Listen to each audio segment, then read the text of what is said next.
Beauty is the Death of Lord Redgrave. London, 1925. Winter blew cold through the city's illuminated streets as Pierre Durand arrived at the Theatre Royal Drury Lane at the invitation of Sir Percival Godwin to celebrate his 18th birthday. The evening's play starred the most beautiful actress in all of Europe, Madeleine Dufresne. After the performance, Pierre and Sir Percival Godwin went backstage to greet the actors. Madeleine, enchanting, invited them to join the cast for dinner. Pierre accepted without hesitation. He was already hypnotized by the actress's beauty and charm. During dinner, between laughter and glasses of wine, Madeleine gently mentioned she was trying to divorce Lord Redgrave, but he refused. Pierre blushed when Sir Percival Godwin joked, "Perhaps Pierre can help you? He's excellent at solving all sorts of problems." Everyone laughed. Madeleine leaned closer, placed her hand on Pierre's thigh, and whispered, "Would you help me, Pierre? Would you do that for me?"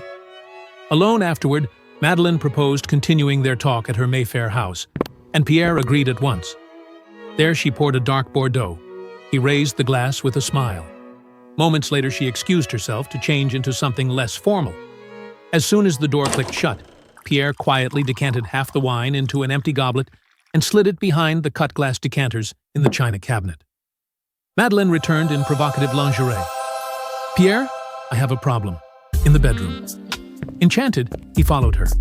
The two sat on the bed and embraced, wrapped in an atmosphere of desire and mystery. He woke up to pounding at the door the next morning. "The police?"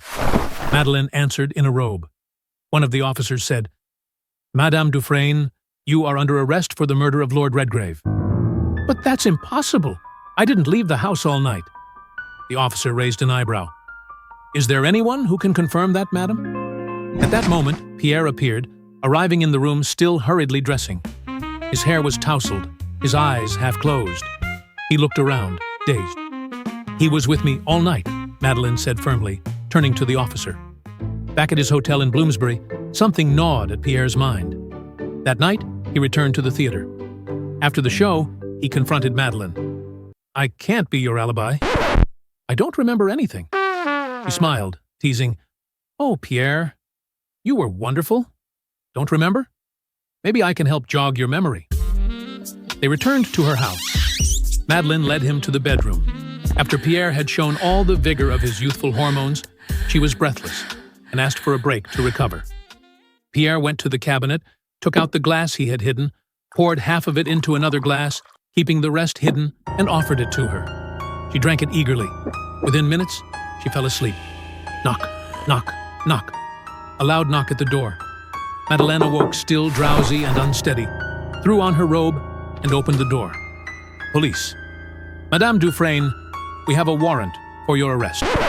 She looked at Pierre. "Pierre, tell them we were together." He calmly replied, "I'm afraid I cannot. You brought me here to be your alibi, drugged me, and thought I'd prefer the glory of having slept with you over the truth. But I'm afraid I prefer the truth." She panicked. "You can't prove anything." "Oh, but I can. On the night of the crime, I'd already had too much to drink, so I only drank half of the wine you gave me and saved the rest in a glass I hid in the cabinet. Last night, after our moment together, I gave you a quarter of that half. You slept like a little angel, or rather, a little devil." The police collected the glass, still containing traces of the sleeping drug, and arrested Madeleine. As they left the room, the inspector turned to him. "Pierre, why did you give her the drugged wine?" Pierre smiled.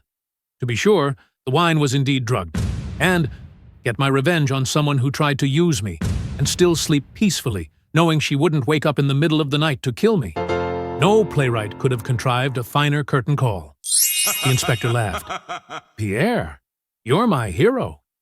Together they stepped into the icy London night, laughing and talking like old friends, while the street lamps glimmered above them, silent accomplices to another mystery resolved: the end.